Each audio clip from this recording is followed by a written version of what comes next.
talking to get things started about kind of the state of how to sell hardware. So some of you in this room have probably heard various versions of what I'm going to go through today. But my focus right now is how to safely launch a product into retail, and because I've only got about 20 minutes, I'm going to go through the hits. And then I'll be open for questions for a few minutes, and we can chat later, of course, if you've got more questions. But a quick kick-off to get started. Who am I? Why do I know anything about retail? I've spent the last 5 years of my career in and around retail very, very closely. The past year before I joined the HAX team, I was part of Target's IoT team in San Francisco. I ran merchandising for that team, so worked very, very closely with hardware startups in the Bay Area, which is what got me involved with kind of understanding what some of the difficulties were for teams, where they were hitting a wall, what the issues were. Before that, I was at an e-commerce startup called Joyous, which is based in San Francisco, which uses videos to sell product to customers. So I've seen the e-commerce side of things. And then before that, I was in Minneapolis at Target doing a buyer rotation program. So I have had the distinct joy of spending over $500 million of Target's money on product. Must have felt good. Yeah, it's fun. Right. Yes, I made some bad decisions and some good decisions. But I spent a lot of money in a lot of different categories, so I've seen it all. I've had really good meetings, really bad meetings, been all over the world, been to factories, met with a lot of teams. So I know the ins and outs of selling a product to somebody who can make or break your company, your career, and now that's what I spend all of my time helping our HAX teams do. And that brings me to where I am today. So I'm the program director of HAX's presence in San Francisco. So we have a program at SF called HAX Boost, which is a 6-week boot camp that helps hardware companies that are ready to launch get to know all the people and things they need to do to safely launch in retail. HAX is backed by SOSV, which is the Accelerator VC. It's a $250 million fund dedicated to seed stage companies that go through their accelerators worldwide. And our office is right across the street, so if you ever want to come visit, let me know. All right, so without further ado, I want to bring up something that is very, very recently relevant. So if anyone has read the news or read TechCrunch lately, you have probably heard about this disaster, 3D robotics. Not to be crass about it, I don't know anybody in 3D robotics, so hopefully I'm not offending anybody in the room. But when I read all of the coverage of this, what I saw in this is a crappy retail launch. Everything that you see about the backing and the funding and everything else, it's a lot of very smart people doing very cool things, but they ordered thousands and thousands and thousands of units with absolutely no defined market and assumed that people would want the product, right? So everyone in here, that sounds like trouble. How did that possibly happen? Like, how did a company order 40,000 additional units of something with no demand, right? Unfortunately, this happens all the time. This is a trap that hardware companies fall into a lot. Some of it is arrogance, some of it is this product is so new, we have to just assume it's going to completely take over the market. Those of us who have been through it or launched a product or failed in launching a product knows that that's not true. So I spend a lot of time with our teams talking about building demand and kind of market making and top of the funnel advertising to get customers ready for what you're launching, to drive traffic and drive awareness. So to start off with that, a little bit of a Field of Dreams reference here. Who remembers this movie? I'm from the Midwest, so this movie has a very near and dear spot in my heart. And you remember the line, if you build it, they will come, right? So sometimes that's the false assumption. If you build a product, people will want it because it's so amazing and your team's so great and the product is so innovative, who wouldn't want it? So unfortunately, that's not true, right? When you launch a product and people don't know about it and the brand isn't established and you haven't created demand, it will sit on shelves and on websites and it will die there. So there's a few things that you need to think about launching a product. I see the animation didn't pop up. The first is if you are a hardware company, so my teams in the room, people who I've met with before through HAX are going to be very familiar with this. There is a very distinct pivot that has to take place. I know this is something that Brad from Indiegogo thinks about a lot, but when you finish a Kickstarter or an Indiegogo or a self-starter campaign, and you are done with your manufacturing process, so you've sort of finished those units, they're ready to be printed out and created, you have to pivot your company into being essentially a sales and marketing machine the second you are done with the manufacturing process. If that doesn't happen, you enter the bridge of death that many of you have probably read about in terms of having no orders and no money coming in on time to actually keep your business running and pay your employees. There's the time pivot that has to be the first thing that happens. Your team has to switch from being a manufacturing machine to a sales and marketing machine, which is very uncomfortable for many hardware startups. The reason for this is twofold. The first is when you're trying to sell your product to other people, whether they're the Amazon team, the Target team, or any other partner who might sell your product for you, if they've heard of your product before by any means, from CES or TechCrunch or online advertising that you did, that meeting will be 300 times better than if you're cold pitching it to start with. When I've heard of a company that would, when I was a target buyer, if I had heard of a company that was pitching me or I read about them, I went from sales target to fan because I was so excited to meet, the founder of this cool thing that I'd heard about or read about. And that's what buzz does. That's what good marketing does. So that's kind of rule number one why marketing and branding are important, because you want to create a really good sales situation when you meet with your sales target. The second thing is every retailer wants to drive traffic to their store. So when you're selling a product and want them to put it on their valuable shelf space, if they don't think that you're going to drive people to come and buy that product, they have no reason to place that in their brick and mortar location or on their website. So it's twofold, the reasons why you want to think about branding and marketing. So that's my spiel on why everything having to do with marketing is important when you're a startup. The good thing about the internet in this day and age is any type of marketing you want to learn how to do, you can watch thousands of videos on YouTube to help you out. So I have teams ask me a lot, what's good content marketing? How do I know how to be a good content marketer?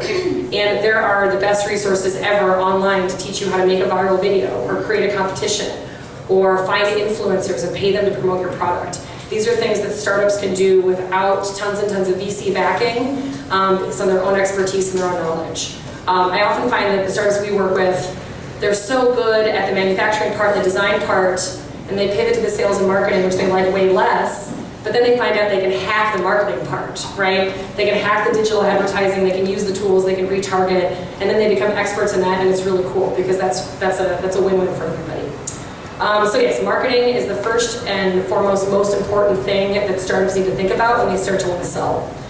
The next thing I want to go through is a checklist that I breathe down the throats of all of our startups, and these are the things that you need to be sales ready. So retail people in the room, some of this will be a little bit familiar, and you'll think, oh yeah, I've seen startups come in without this before and it's been bad, right? The first thing is a tailored sales pitch, a tailored retail pitch. An investor deck is not going to sell a retailer. There's a lot of things in an investor deck that a retailer or a buyer at a retailer will know nothing about, and it won't be familiar to them. When you're pitching a buyer, you are telling a brand story. You are selling a dream of a product that their customers will buy because of its brand and its functionality and the reasons it makes their lives better and less expensive and more efficient. So you have to think about telling that story first and foremost, which tends to be a much more emotional one. So you need a tailored retail pitch to start. The next thing you need, and this is a really important one, is that infamous and hard to find VP of sales, which sometimes can be a founder, if you happen to be a very charismatic founder and you're good at selling things. A lot of the times that isn't the case with startups. Founders are amazing at product, they're amazing at building a company. Going and making a sales pitch at 7 a.m. in Bentonville, Arkansas, not gonna end well, right, for anybody. So retail has sort of created, and Greg, are you here? So yeah, this is something we know we're very familiar with.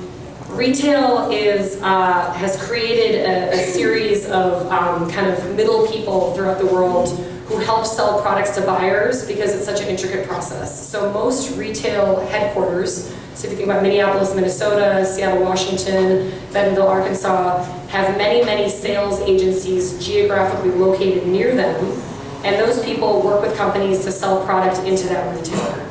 So 9 times out of 10, when product is chosen at a major retailer, it's with an agency in the middle acting as the VP of sales for that company. This is something that I found a lot of startups don't realize, that it's kind of part of the equation. Of course, there's margin implications to that. It's usually 2 to 7 points of net sales for someone to be kind of middleman. But that is how that sales process tends to work. And if you have more questions about that later, please let me know, or Greg can also answer those questions. The next thing that is essential and that is easy to put off until the last minute, but is very, very important, is customer service and operations. I find that startups are really good at outsourcing this function if they know how to outsource it. You can send level 1 customer support and ops to someone who speaks English in the Philippines who will be amazing at it and maybe better than someone you could find here to do it. And that tends to be a really good use of time and money for founders. So we kind of encourage really, really strategic outsourcing of tasks that you're going to do every day over and over again. All right, the next thing on this checklist is a 3PL, a freight forwarder. This part's almost too boring to talk about in too much detail, but you do need somewhere to send your units that hopefully isn't your garage, so that when you make a sale, it will be coming from a warehouse. And you'll of course need a freight forwarder to get your product from wherever it is to where you are, where your 3PL is. These are important things to check off. The next thing is a pricing strategy.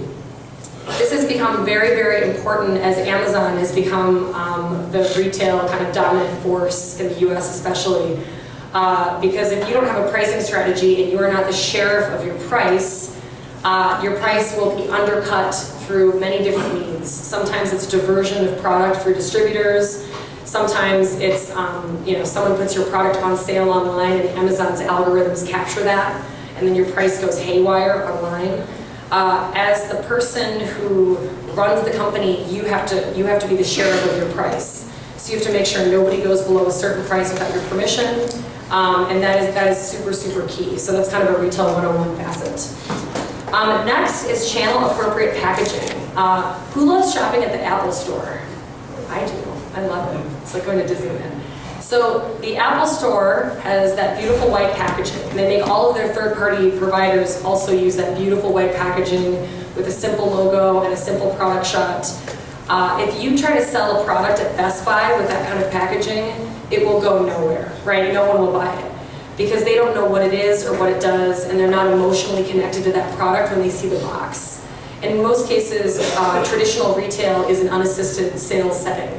When you go to the Apple store, someone will walk up to next to you and say, do you know how this works? Are you comparing other products? How can I help? That is not the case in most sales environments. So your packaging is your chance to tell an emotional story and be very, very clear on features, which can be painful because it starts to get cheesy, right? When you show a family playing with a toy and the sun is coming in, but that's what makes the sale. So as painful as that can be as a founder, you do have to think about packaging that actually works. And the best way to do this research is to go shopping. That's the good news. I always tell people when they shop critically. Go into a store, go to the aisle that you're selling into, that you think your product should be in, and take a lot of pictures. In fact, take your mock-up packaging, move a product over and place it there and see how it looks.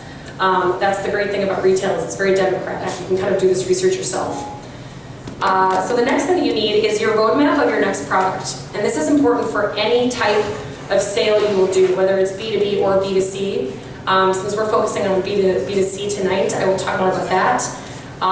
When you form a relationship with a buyer, they will want to know what your next product is because it is very cumbersome to set up a new company in retail systems. They're not built for doing things quickly or easily. In most cases, Amazon maybe being the exception. But it takes a lot of work to get a new company set up and to vet that company. If you don't have a next product in the pipe, there isn't going to be a huge purpose to that amount of work. So I always say, even if it's something you haven't kind of tackled yet, think about what that next product is and get it on a slide somewhere. And last but not least, you want to have a marketing budget. This is something that when I was a buyer, I would always ask teams, so you want me to put this in stores, you want me to buy this from you and spend millions of dollars on this product, how are you going to promote it? What are you going to do? So companies who pitched me would always bring their plans, and that could be a blogger outreach they were doing, or it would be 5 minutes, okay, I'm going to speed it up a little. Blogger outreach they were doing, or it would be a billboard series, something like that. Say, look at what we're going to do to get people to come to your store, and that was always really good. Okay, so that gets me to thinking about what the ideal timeline is. And this is something that I've always felt very strongly about since I started to see how startups were kind of tripping up on certain issues with launching a product. But there's sort of a formula that I've seen works the best. And that, of course, starts with shipping your early backers. You have to do that first, right? You have to actually ship the people you promised your goods to. The next thing that you need to do is sell your product direct on your website. You do this first because you want to make sure that you've gotten rid of all the bugs in your product and that you've made updates and that you're ready to run an actual business, that you've got customer service, you can accept returns, you know how to run the ops of your business. Up next should almost 100% of the time be Amazon, and this is your chance to become a rating and reviews machine. Since you have perfected your product by selling it directly, you are then ready to sell it to a third party like Amazon, and this is your chance to create a real business with a website that far more people visit, most likely than your own. What comes after that? Big box retail. So this is where most of your profit will come from. Well, I shouldn't say profit, most of your revenue will come from. Big box retail, as many things as you have to think about to sell to a third, like a huge retailer, most sales actually come from retailers, from brick and mortar retailers. So even today, when we hear so much about Amazon, we hear so much about how everything's going online, 93% of sales are still happening in brick and mortar stores. So as much as it's a hard part of the roadmap, it's super, super important to think about what's next after Amazon. Do I have 2 minutes to go through a very quick case study? Yes. Okay, I'm gonna go quickly through this. I'm obsessed with a certain product called Tile. Who here has a Tile? I have one in my pocket. Tile keychain. Yeah, it's the lost item finder. So Tile was one of the best retail launches in the IoT space of the last year and a half, which is kind of when IoT products started selling in retail. And they kind of cracked a formula that, in my opinion, and I'll just open all these right now so you can see them, in my opinion was super, super effective, and it was mega focused on marketing. They created a brand before they shipped, and that's why the product worked. It's also a great product for low price points. They had some other things going for them, and they had a lot of financial backing. But how this looked for them is they did a self-starter, 2.6 million, that was amazing. They shipped the early backers quite late, so they had some pretty angry people waiting for the products. Yet still, because they were so engaging with their marketing, they started to create a lot of buzz that made the product very, very desirable to retailers. And I was on the other side of the table when Tile was starting to launch.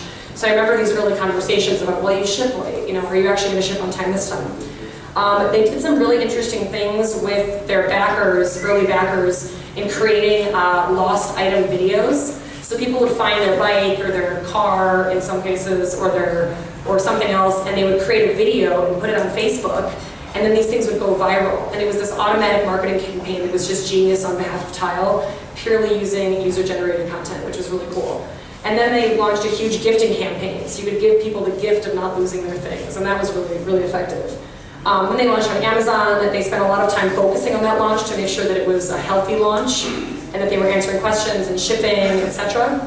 And then the next thing they did is they built up their sales force. They hired lots of really good tenured retail salespeople and reps to sell their product into retail. And by the end of last year, they were full chain at Best Buy, Lowe's, and Target. Now they're launching additional products. They've raised another $18 million, and in my opinion, it's the best case study of kind of retail and IoT that's happened in the past year. So if you don't have a Tile, you should go buy one, and they're not paying me to say all of this. Okay, so that was my case study. I promised you I'd go through it really, really fast, and that gets to the end, so I got through in the last 5 minutes. By 1 minute left. 1 minute. Okay, great. Yeah, so, I didn't actually go to the next slide, so now I'm saying thank you. But yeah, if anybody has questions about launching or products or selling into retail, feel free to reach out to me anytime, kate@hax.co or Kate Whitcomb on Twitter. This is what we do all day, every day over at HAX in San Francisco.